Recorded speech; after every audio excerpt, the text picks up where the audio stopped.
Art Rocks is made possible by the Foundation for Excellence in Louisiana Public Broadcasting and by viewers like you. Hello, thanks for joining in. I'm James Fox Smith, publisher of Country Roads Magazine and your host for this edition of Art Rocks. Come meet a New Orleans painter whose original pieces command prices in the tens of thousands of dollars. Terrance Osborne creates glorious, exuberant paintings that capture the living essence of the Crescent City's unique people, places, and passions. Terrance says that when he sits down to paint, he strives to capture what his city will be known for in the years to come. From his Magazine Street studio, here's Terrance to explain his work and the thought process behind it.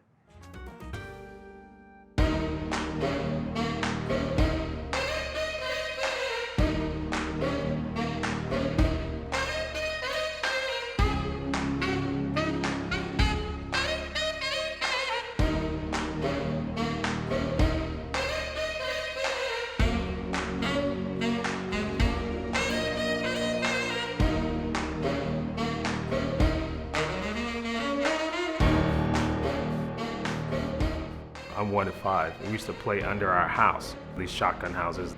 They're raised. So we used to play archaeologists, digging up bottles and things like that. I developed a love for antiques and rustic things and all things in New Orleans. My mom collected a lot of antiques, right? That was something that she did. A lot of rustic stuff she liked. What I try to do is paint about those things. Playing under the house gave me an idea of how the structure of a house was formed, because I could see underneath. So when I started painting them as an adult, I just painted from memory. It was easy to understand them. There's the artist who sees the culture and who mimics the culture. I'm gonna paint a guy playing a trumpet, or I'm gonna paint some crawfish or something like that. And that's fine, because that introduces people to the culture and gives them something to take back. But then there's another artist that I'm partial to. This artist is born of the culture. And when he produces something, he produces it from a place where he's not trying to mimic. He's creating the culture. And that's what I do. My job is to take the culture and show what it is. I'm not mimicking. I'm giving birth to culture. And so when people see my work, they recognize that. People who are not artists, they experience the same thing that I experience when they look at the city, locals, right? The difference is that I have the motor skills to interpret my perceptions. Even though someone might think of what Mardi Gras is, I can paint the expression of it. There's this piece called Throw Me Something Mister, where this lady has her arms stretched out and she has beads, and you can see the enthusiasm in her face. She is Mardi Gras personified, right? Now that's how everybody feels, but I can paint about it. Most of my pieces originally were about the houses and the neighborhoods and things like that, but I'm gradually starting to move into painting people more, and then putting houses on their heads, or umbrellas on their heads, or alligators, anything that represents the culture here. I've been painting a lot of women in sort of a regal look, centered around something having to do with Mardi Gras or New Orleans. And oftentimes I use my wife and my daughter as models. I'll take a picture of them with the right angle and paint them in. Sometimes it's my wife's eyes and my daughter's face, or vice versa, just to create these women. Typically something centered around Mardi Gras. And I enjoy that. I put my family in my work. I've always done that. I don't know what else I would paint. For me, that's real life. I do imaginary things, but it's always grounded in what's real to me. Lady Mardi Gras is my absolute favorite. I use this image on all of my cards and the advertising and all. She is a combination of my wife's eyes and my daughter's face. She's also a combination of Mardi Gras and the Day of the Dead. You could easily find her at a ball or something. She would be the lady that stands out. When I painted this piece, I needed something to intertwine her hair through the house to lock the house on her head. So I added these birds.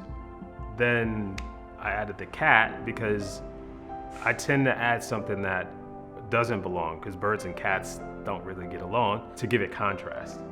Also, the black cat is mysterious as well, so it gives her that sort of mystery about her. The Bayou St. John Bridge is actually called the Magnolia Bridge, right? And one day, this lady called me and said, my husband and I are retired, and one of our favorite things to do is to sit on the porch, sip wine, and watch people get married on the bridge. You know, it's mostly a pedestrian bridge. So she says that her husband mentioned one time, he said, honey, when I die, I would love for a band to second line across that bridge to celebrate my life. So she said, his birthday's coming. She said, I want to give him the gift before he dies. Could you paint a scene of a band celebrating my husband's life on the bridge? So I did. And also I put them in the boat on the scene. And also my wife is in the center of that bridge. So I thought that was a sweet sentiment for her husband. The house is in the scene. It's the house that's closest to the bridge with the picket fence around it. Uptown Bound is one of my favorite ones because it has all of my family's names in it. So on the left, if you look at the buildings, you'll see Stephanie, my wife. The second one is Seth. He's my 20-year-old. He's a culinary artist in the family. Then LT is my oldest. LT stands for Little Terrance. He's not so little, he's 26. He's a graphic artist. And then there's a sign that says Sydney, my daughter, she's 17 and she's a vocal artist. And 524 on the streetcar is my wedding anniversary date. So it's the only one that has my entire family in it. And the streetcar is nice. This pandemic was happening and you saw all of these women. 80% of the people who are in the medical industry on the front lines are women. So a friend of mine suggested that I paint the Rosie the Riveter. I thought it was a fantastic idea. His wife was a nurse, so I painted her. And what I ended up doing was donating about 5,000 of the posters to the hospitals in New Orleans and some hospitals around the country. And the image went viral. I really felt like I was contributing to the pandemic. This piece is called Cajun Airbnb. And I'm still working on it at the moment. But the idea is that in New Orleans, it's common to see a refrigerator on somebody's porch, right? We take things that are inside and put them out, and vice versa. So this is an image of that extreme idea where there are no walls and things are kind of inside and outside on the bayou. So Cajun Airbnb, it's meant to be funny. There's no competition for the Jazz Fest poster. This one guy called and said, I'm responsible for selecting the artists for a jazz festival, and I'd like you to do the Jazz Fest poster. So that was in '07. Jazz Festival is the highest grossing festival in the world. The Jazz Fest poster is the highest grossing festival poster in the world. So if you get it, of course it's a huge honor. Your work goes all over the world. If your poster does well, they call you again to do another poster. So I've done 5 Jazz Fest posters so far. That really put me on the map early on. Most people think that the artist creates it all, but it's not. It's more of a collaboration between the producer of it and the artist. The most excitement I got was when my 3rd poster did well. The 3rd one is one of Jazz Fest's bestsellers, The Trombone Shorty, the 2012. I like how it came out. I like the enthusiasm that everyone got from it. I enjoyed working on it. Artists tend to marry an idea and stick to it. If it works, then you stay there and you keep creating from that point. I think that is a dangerous place to be, right? So I've always taken those rules and broken them. And that was my philosophy when I was teaching kids. Kids have the innate ability to create, like say kids will paint a sky red, right? Now, they do it with no problem. It's not until they get a little bit older where other kids start being critical of them and judging, oh, so you can't paint a sky red, so they start changing and making it blue. Well, eventually their art looks like anybody else's art. So my job was always to reverse that. No, if you want to paint a sky red, paint it red, and then make it make sense. So it's almost like knowing the rules, mastering the rules, and then breaking them to create something new, which has been my philosophy. I like acrylic because I like for my paint to dry fast, right? So that I can add the next layer. And I actually work from dark to light. So what happens is I'll sketch it out and add a little bit of paint to it, and then I'll black the entire piece out.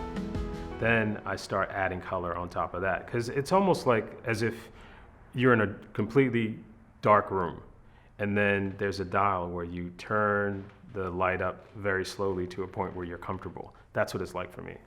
My mom did art as a hobby, so I picked it up from her really early in elementary.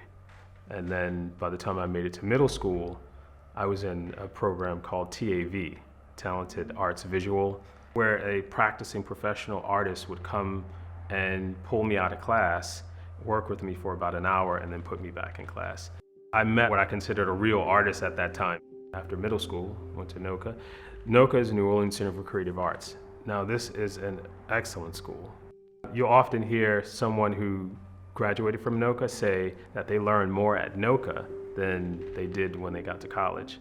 And it's true, because I remember all of the classes that I went to once I got to college, I was like, oh yeah, I'm familiar with this, I'm familiar with that. Richard Thomas, who's a local artist in New Orleans, he's been pretty successful. A friend of mine, while I was at NOCA, brought me to his gallery. There's his artwork all over. I hadn't met the guy yet. Real colorful stuff.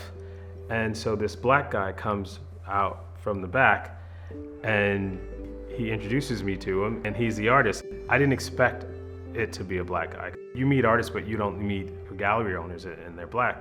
He puts this book in front of me, and it has newspaper clippings and magazine clippings and things like that of articles of him and what he's selling his work for and all. So I'm looking through, and I remember reading some of them, and I'm like, oh, that's the guy. And he's right in front of me. So I immediately saw myself when I looked at him. And so fast forward, here we are. So Richard Thomas has been the biggest influence in my life, as far as art, and also I became his assistant. So for about 4 years, I assisted him in his gallery, and he gave me my first canvas and brushes and pretty much taught me the art game. Xavier prepared me for other things, like I took a speech class when I was a freshman, which I thought was absurd. Like, I know how to speak English, right?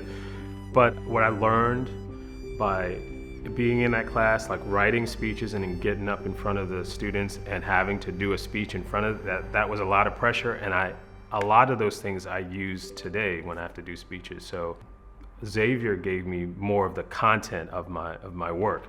I minored in theology and sociology there, so that ended up being more of the subject matter of my work than anything. At one point, I had originals for about, let's say, about $500, right? Which was a big deal. I was teaching at the time. I was having an exhibition. Well, my wife, who has mostly done the business throughout my whole career, she was responsible for doing the labels on my artwork. And there was this piece that I really liked, and I wanted to sell it for more. So my wife says, well, what do you want to sell it for? Well, I thought, well, most people won't buy it at $500. That, we sell it here and there, but that might be a stretch. I really would like $700. But I don't think anybody's gonna buy it for that. So what she did was, when she made the label, she added the $700 label to that one without me knowing. So this guy walks up to the painting and he says, well, how come all of these paintings are $500, but this one is $700? And the first thing I could think of was, well, I like it, that's why it's that, and which was the truth. So he says, well, it's not like you're famous or anything. Why don't you sell it to me for $500 like the rest of them? So I said, no, that was, so then the next day, this lady walks up and says, so this one's $700, I'll take it. And from that point on, all of my work was $700. And then I moved one to $1,000. So I kept playing this game where the next one was $1,200, and eventually my work, so I've sold pieces for about $75,000 so far. I'm willing to discuss money because I like to tell all secrets. Because I would have liked to known at that time when I was just beginning what are the fundamentals for success. Because they don't really teach you that in school. I don't get excited by the money. I'm more excited by the exchange of the person who gets my artwork and appreciates it than the money. When I sell a piece, I know I can pay some bills and I know we can take a vacation. That's what's fun about it.